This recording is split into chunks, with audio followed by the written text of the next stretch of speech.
guys, Drea Avent here with USC's first three-way player in nearly 20 years, Adoree Jackson, early season Heisman candidate as well, and he's just a jack of all trades at USC, and that's why the fans love him. So Adoree, what's up? Thanks for making time for me today.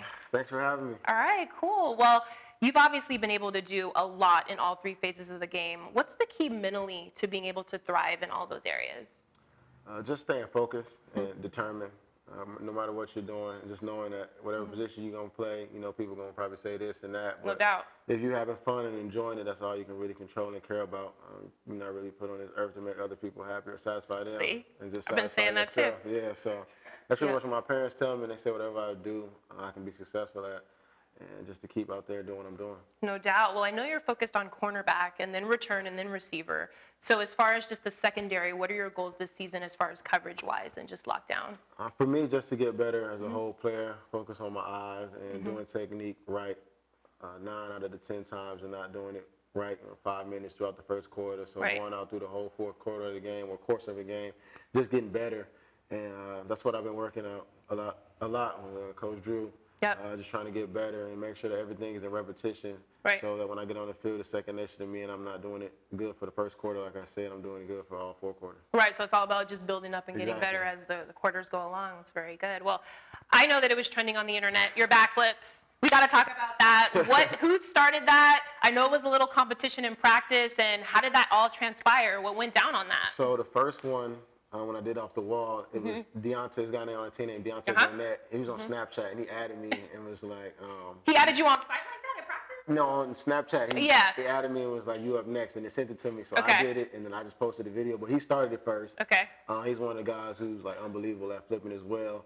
And then at practice, when everybody's flipping, we were just talking about just flipping. Yeah. And this guy named Motivate Josh, a freshman that came in. No doubt. And they said, like, double backflip. He was like, yeah, I could do that. But I thought he was meaning, like, double backflip at the same time in one flip. Right. And then he did his. And then a guy named Keyshawn Young did his. Then Deontay Burnett. Then me. And then the other guy. So it was just one of those things where once one did it, we just followed in line. No doubt. It was like a turn-up at practice. Exactly. It was trending. Yeah. It was on all the different sites. So y'all really made headlines when that all went down. Well, I want to talk a little bit about the Olympics. I know going through that process of trying to get to the Olympics is still a big dream of yours. So just tell me how gratifying it was to just even attempt to get to the Olympics.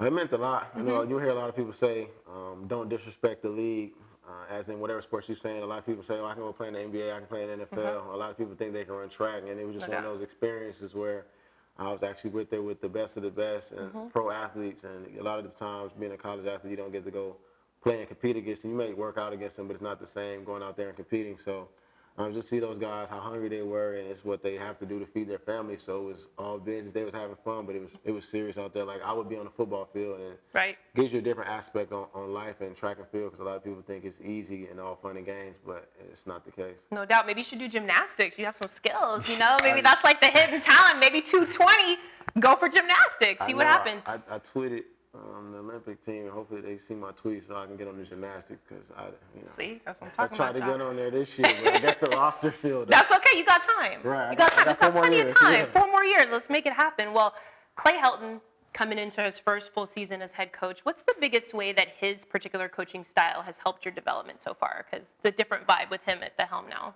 Just him being the kind of guy he is. For him letting me go away for track for 7 months. No doubt. It just made me appreciate more that he was my head coach, because he was not worried about me going there and then coming back and being off the beat or off step. He let me do full track, and I appreciated that, and that makes me just want to get back everything that 7 months I spent away, just give him everything I have in the tank this season. And the team as well, everybody's grateful and appreciative of him. They said they remind him of Coach Ogeron. They said one of the things don't regret, guys are going to regret it if you let him slip away and not be your head coach. And a lot of people might not like the idea of him being our head coach, but like I said, as long as we're happy as a family, as a team, really doesn't matter what everybody else thinks. And if we do well, people will probably join on the bandwagon.